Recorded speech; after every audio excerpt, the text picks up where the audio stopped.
Assalamualaikum warahmatullahi wabarakatuh.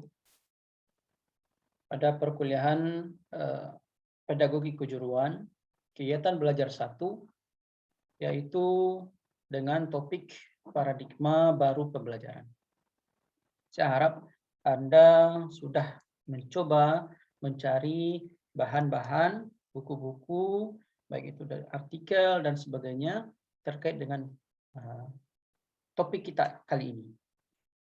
Harapannya nanti akan banyak diskusi, akan banyak analisis yang akan Anda lakukan bersama teman-teman. Apa saja hal yang perlu digali lebih mendalam terkait dengan paradigma baru pembelajaran ini, khususnya di bidang pendidikan, teknologi, dan kejuruan, atau berkaitan dengan pendidikan vokasi, atau berkaitan dengan pendidikan di SMK, atau pendidikan di tingkatan diploma, ya, diploma 3, ya, diploma 2, diploma 3, diploma 4, atau yang berkaitan secara umum di bidang pendidikan. Karena kita akan mengupas hal-hal terkait dengan paradigma baru pembelajaran. Ada beberapa slide ini, singkat saja. Yang penting nanti Anda bisa temukan poin-poin penting yang bisa dikembangkan, dan ini menjadi hal yang perlu ditelusuri lebih mendalam selama perkuliahan pedagogi kejuruan. Ya. Nah, ini yang paling penting. Seperti yang kita ketahui bahwa kondisi yang ada saat ini, Anda sebagai mahasiswa dihadapkan dengan situasi yang sangat cepat berubah.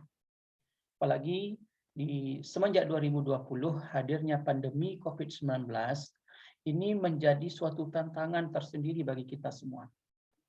Ya, tidak hanya mahasiswa, dosen, para pendidik, ya, juga menjadi suatu tantangan bagaimana melaksanakan pembelajaran agar tetap terlaksana, tetap tercapai sesuai dengan tujuan pembelajaran yang dilakukan.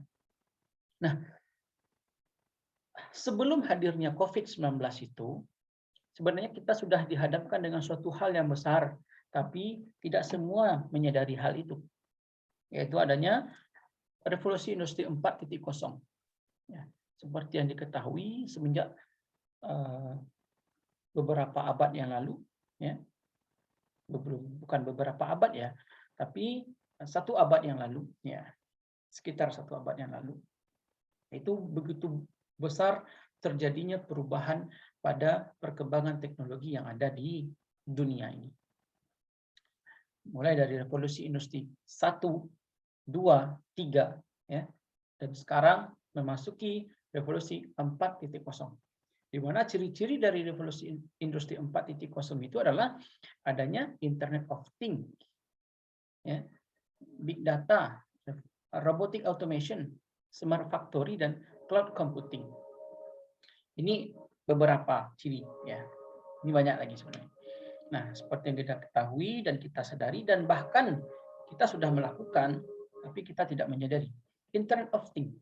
Nah, sekarang setiap Anda mahasiswa, rasanya tidak ada lagi yang tidak memiliki handphone yang terhubung dengan internet. Ya. Segala aktivitas kita rasanya sulit dijauhkan darinya internet. Kita kirim WhatsApp, kita bermain Instagram, Twitter, dan sebagainya, ya, email, dan sebagainya. Itu menjadi salah satu ciri bahwa kita sudah memasuki era Internet of Things. Ya. Terus masuk ke big data. Sekarang ini tidak perlu kita menyimpan data menggunakan flash disk dan sebagainya. Sudah ada cloud, ya, sudah ada email dan sebagainya. Itu kan menjadi salah satu ciri. Ya. Walaupun di bawah ada juga robotic automation, ya, smart factory, dan cloud computing. Nah, ini salah satu bagian yang harus kita sadari bahwa kehidupan kita di dunia itu sudah bergeser lebih maju. Nah, terbantu kita dengan adanya COVID ini sisi positif adanya COVID. Hadirnya COVID-19 itu membuat kita menyadari bahwa perkembangan teknologi yang ada pada kehidupan dunia saat ini itu memang harus kita dikuasai. Ya, itu salah satu ciri positif adanya COVID. Karena dengan hadirnya COVID, kita yang sebelumnya belajar secara tatap muka, yang tidak pernah rasanya sebelumnya belajar secara online, sekarang sudah terbiasa belajar secara online. Dan ini salah satu ciri kita menggunakan perkembangan teknologi. Nah, ini dan banyak lagi. Ya, itu dia. Oke, hadirnya industri 4.0. Yang kedua, ya, dari paradigma pendidikan, paradigma pembelajaran ini, kita tahu bahwa di Indonesia, Anda silakan cek di BPS, itu angka pengangguran terbuka ya 2020 itu masih dikuasai oleh juaranya itu SMK. Ya. 2018, 2019, 2020 masih SMK. Walaupun kita lihat ini ada penurunan, ya, ada penurunan 0,%, ya, tapi dia tetap masih juara di situ. Diikuti oleh diploma 1, 2, dan 3. Nah, setelah itu baru SMA. Nah, ini menjadi suatu tantangan bagi kita yang bergerak, yang berada di bidang pendidikan. Oke. Terus kita menyadari bahwa Anda silakan kembangkan nanti cari referensinya. Di era atau abad 21 ini ada 4 tuntutan kemampuan yang harus dimiliki oleh lulusan perguruan tinggi, pendidikan dan sebagainya, atau manusia secara umum. Yang pertama adalah critical thinking, yaitu memiliki kemampuan untuk berpikir kritis. Bagaimana kita di situ mampu menyelesaikan permasalahan. Yang kedua, komunikasi. Ya, menjadi manusia yang mampu berkomunikasi. Yang ketiga, memiliki kemampuan kolaborasi, mampu bekerja sama.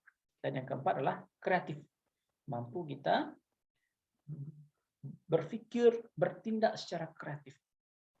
Ya, ini tuntutan abad 21, tuntutan kemampuan abad 21 yang harus dimiliki. Nah, di mana orientasi dari tuntutan tadi itu yang pertama itu adalah tentang kehidupan dan kemampuan karirnya. Ya, ini dia. Terus berkaitan dengan pembelajaran dan inovasi. Dan selanjutnya berkaitan dengan informasi, media, dan kemampuan penggunaan teknologi. Nah, ini secara umum nanti Anda bisa kembangkan. Nah, ini poin terakhir yang harus Anda perhatikan. Ini belum semua, tapi dirangkum secara garis besar ada 6 paradigma baru pembelajaran, yang mana yang pertama itu berkaitan dengan kegiatan belajar. Yang sebelumnya itu lebih terpusat kepada guru. Nah, yang sekarang ini lebih terpusat kepada siswa. Nah, di mana di situ setiap pembelajaran itu diupayakan pelaksanaannya agar siswa lebih aktif. Karena tadi orientasinya jelas ya, ada 4 yang dituju. Lulusan yang mampu berkomunikasi, berpikir kritis, berkolaborasi, dan kreatif.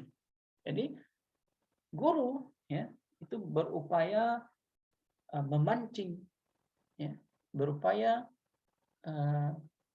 menyediakan, berupaya membuat siswa untuk lebih aktif agar tuntutan kemampuan abad 21 itu tercapai. Nah, terus yang kedua, peran guru yang sebelumnya itu lebih menjadi sumber belajar, ya. Nah, sedangkan sekarang guru lebih menjadi fasilitator. Nah, itu tadi guru menyediakan, guru mengarahkan, ya. Motivator, guru memotivasi, mendorong dan sebagainya. Mentor, guru menjadi tempat diskusi bagi siswa dan sebagainya. Nah, yang ketiga, orientasi lulusan pada kemampuan sesuai bidang pilihannya. Nah, Sekarang itu orientasi lulusan dia kepada tuntutan kemampuan abad 21 tadi. Walaupun di satu sisi dia memang harus juga memiliki kemampuan di bidangnya. Misalkan jurusan teknik sipil, dia tentu harus ahli di bidangnya. Teknik mesin, ya, tentu dia harus menguasai di situ. Ya, oke lah kalau tidak ahli dia, tapi dia harus menguasai. Karena pada dasarnya tentu kita berupaya untuk terus belajar. Ya. Yang keempat, kegiatan belajar dominan secara tatap muka ya sebelumnya. Nah, sekarang ini dilakukan secara blended learning. Nah, mau tidak mau ya pembelajaran online ini sudah beberapa semester nih ya. Ada juga dilakukan secara hibrid. Kalau blended ini dilaksanakan misalkan ada 16 pertemuan ya, 8 kali dilakukan di kampus ya, secara tatap muka, 8 kali lagi dilakukan secara online. Kalau hibrid ya bisa dilakukan secara langsung maupun online ya. Beberapa siswa melakukan secara langsung di kampus ya. Nah, beberapa di antaranya itu melaksanakannya secara daring ya, dalam jaringan atau online di rumah di dalam waktu yang bersamaan. Bisa juga ini menjadi solusi. Yang kelima, media pembelajaran terpaku pada peralatan manual. Nah, sekarang ini rasanya sudah mulai kita menggunakan internet ya, berbasis elektronik dan sebagainya. Terus yang keenam, pembelajaran tanpa menggunakan model pembelajaran. Nah, walaupun selama ini asumsi sebenarnya. Selama ini ada beberapa, ini secara umum ya, belum menggunakan model pembelajaran. Nah, walaupun ada beberapa pendidik, dosen ya di Indonesia maupun di luar Indonesia yang sudah menggunakan model pembelajaran. Nah, sekarang itu memang diupayakan untuk menggunakan model pembelajaran. Karena beberapa penelitian itu sudah menunjukkan, membuktikan ya, menghasilkan hasil penelitian yang menyatakan bahwa penggunaan model itu mampu memberikan peningkatan pada hasil belajar dan sebagainya. Ada dampak secara langsung dan ada juga dampak pengiringnya yang meningkatkan kemampuan dan sebagainya. Nah, apalagi di kurikulum pendidikan di Indonesia ini ada beberapa rekomendasi penggunaan model pembelajaran seperti project based learning, problem based learning, inquiry dan sebagainya. Ya, pembelajaran berbasis proyek ya. Diberikan proyek kepada siswa, diminta siswa menyelesaikan dan sebagainya. Diberikan masalah kepada siswa, diminta siswa menyelesaikan. Nah, ini ada 6 poin pembelajaran lama dan pembelajaran baru. Nah, ini menjadi suatu pandangan yang harus kita sadari, yang harus kita telusuri, kita dalami, dan tentu ini berkaitan dengan bidang kita di bidang pendidikan. Ya, oke. Selanjutnya Anda diminta untuk diskusi bersama teman, ya, terkait dengan perubahan, tantangan, ancaman, dan peluang di tengah perkembangan teknologi dan ilmu pengetahuan saat ini. Oke, sekian. Assalamualaikum warahmatullahi wabarakatuh.